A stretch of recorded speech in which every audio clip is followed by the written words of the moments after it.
Okay, kids, I'm back. And today we're going to learn how to find the volume of revolution. And yesterday we did the disk method. Today we're going to learn the washer method.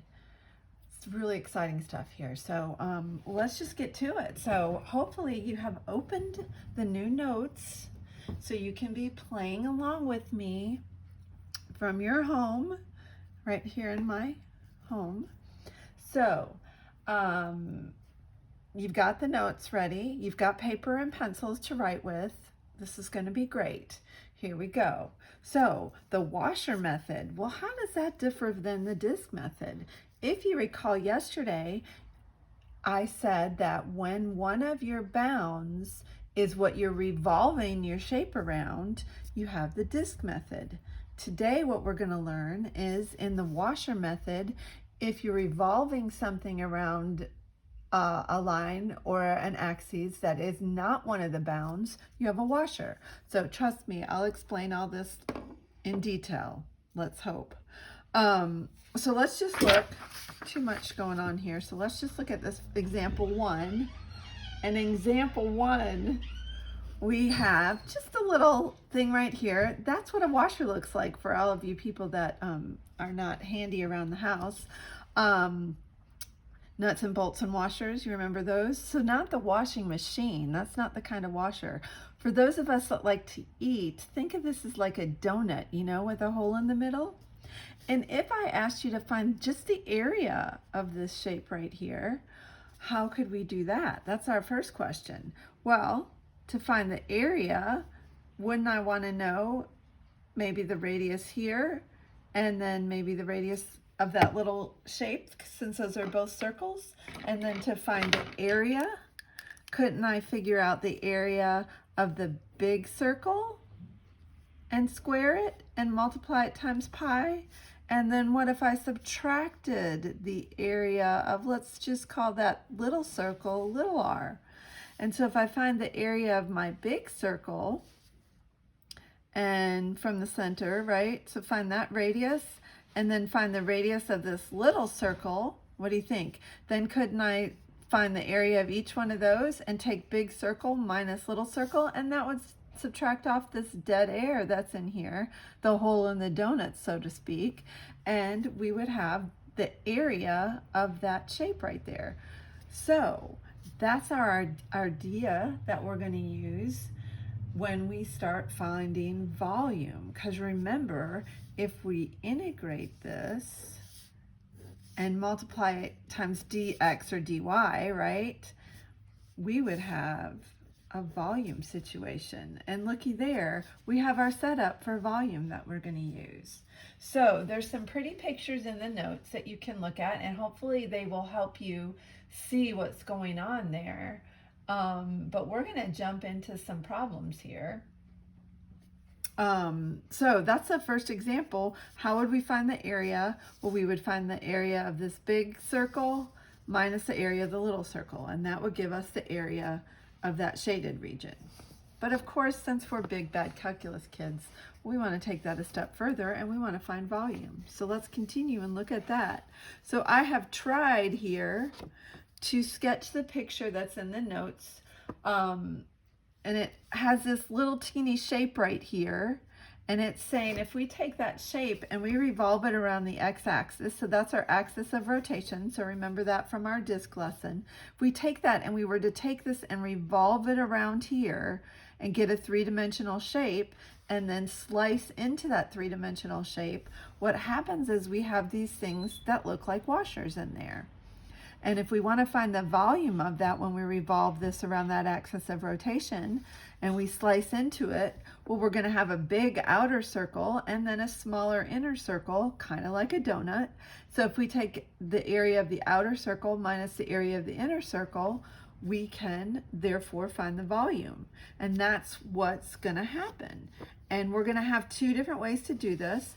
If we're slicing perpendicular to a horizontal axis like the x-axis, that would mean, remember I talked about slices yesterday? We figure out how to represent one slice and we put that in our integral.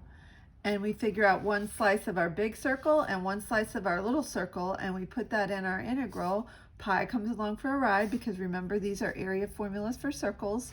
If we're slicing horizontal to the x-axis, we're going to do dx, and we want our equations to be y equals. And if we're slicing vertically, if we're revolving vertically, our axis of rotation, like say the y-axis going this way, then we would be slicing perpendicular to the y-axis, and we would be doing dy. So just like yesterday when I said equations need to be x equals, and we integrate with respect to y if we're doing that. So we'll look at examples that involve both of those situations. Okay, perfect. And now I can just hear you saying, I'm ready, show me an example. Now, as we've talked about before, to do this, the best thing to do is to draw a picture.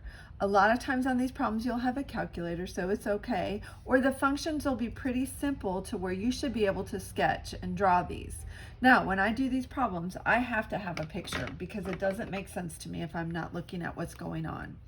And just like yesterday when we would find a representative rectangle for our r value and we'd put it into our integrals, we're going to do that here, but now we have to represent and have a big R and a little r. So let's talk about how you do this. And if you follow my method, this will work really well. So I'm going to represent big R, and I want to get representation for little r.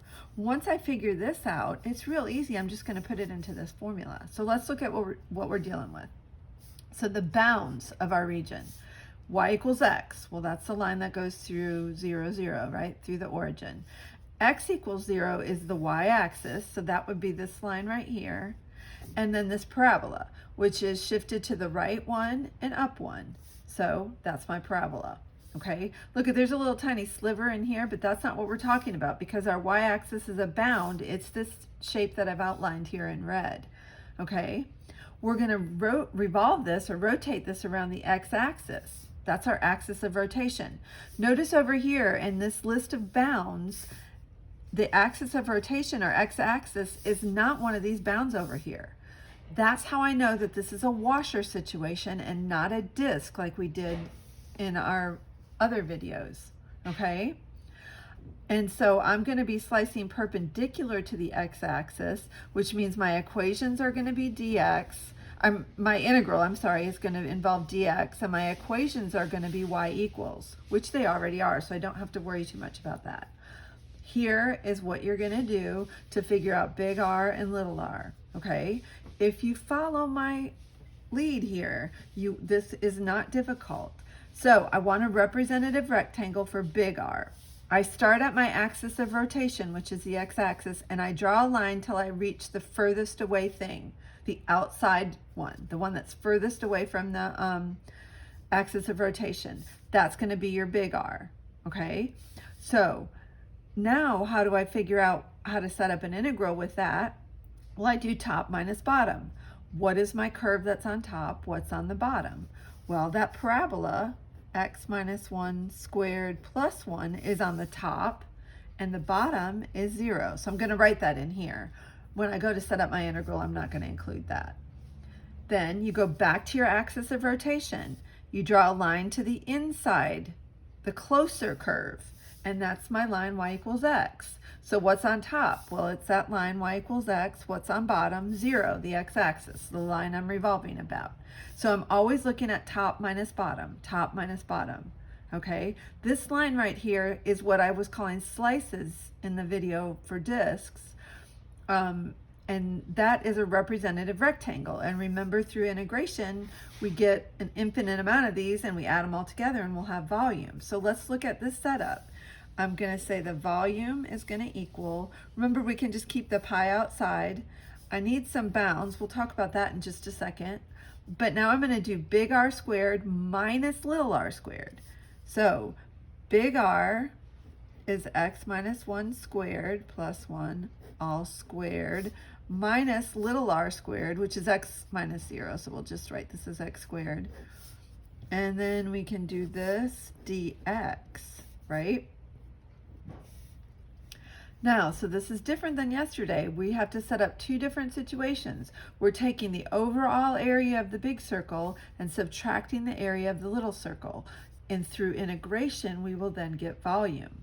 This is the coolest. Now, I need bounds that go along my x-axis. Well, this boundary starts here at 0 and it goes to when x equals 1. So these become 0 to 1. And looky there. And now, just like yesterday's video, I'm not gonna do all this by hand. I'd have to square this out, then square this whole thing, and then combine like terms and integrate and do upper bound minus lower bound, and we're not about that today, okay? So if you put this all in the calculator, you're gonna end up with 4.817. Pretty cool, huh? And now I have the volume of something that when I revolve this, so remember when I revolve this, I'm gonna have, it would be something like this down here, and I can't draw this. I'd have to flip that parabola, right? So something like this, and this would be the portion that's revolved, and in between here is where this dead air is, and that creates the hole, like we were talking about in this washer situation, or think about a donut, right? Okay, pretty cool. Now, oh look, we have another problem. Here we go. Example 3, find the volume of a region that's bounded by y equals 2 and y equals x squared minus 2x plus 2.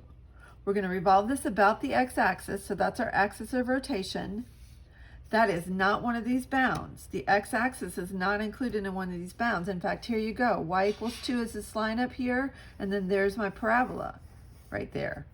Okay, so if I'm revolving this around the x-axis, that is down here, it is not a boundary of this shape. So if this was a disk, if I revolved it around the line y equals 2 and revolved that way, then that would be a disk, and we would have to do big R squared minus little r squared.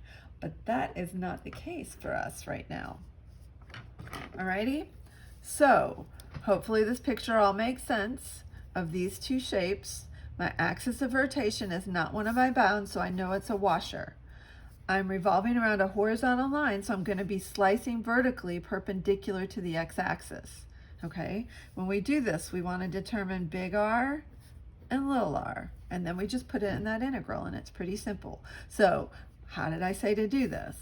Go to your axis of rotation, draw a line till you hit the furthest away curve, you see? And then think top minus bottom. So what curve is on top, what's on the bottom? Well, for big R, 2 is on top, 0 is on the bottom, okay?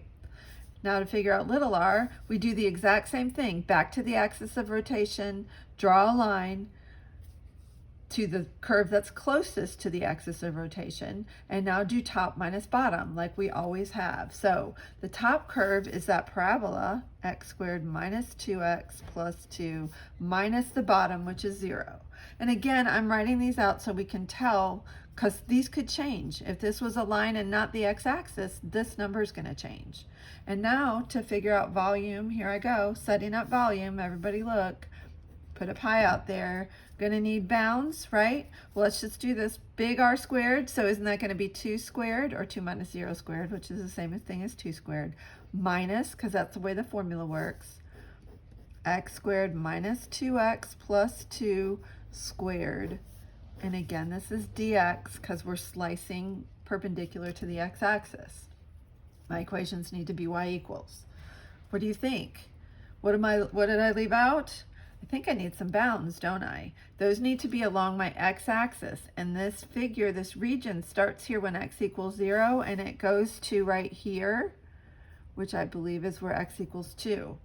Now, if I had to do this, I could set these two things equal to each other and algebraically find where those two things equal, and I believe they intersect at 2 and at 0, x equals 0 and x equals 2. Could I not also, yeah, if I set this equal to 2, that would work there. You subtract the 2 over here and you'd have x squared minus 2x, factor out an x and you'd have x minus 2, and that equals 0, and then 0 and 2 would be your value. So algebraically, that's what's going on here.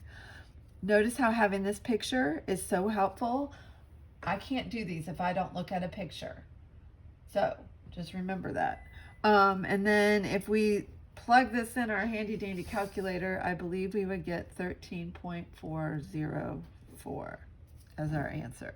Again, if I did this by hand, this one's going to get a little bit ugly because I'd have to square this trinomial right here and then integrate and then do upper bound minus lower bound, which we said was going to be 0 to 2.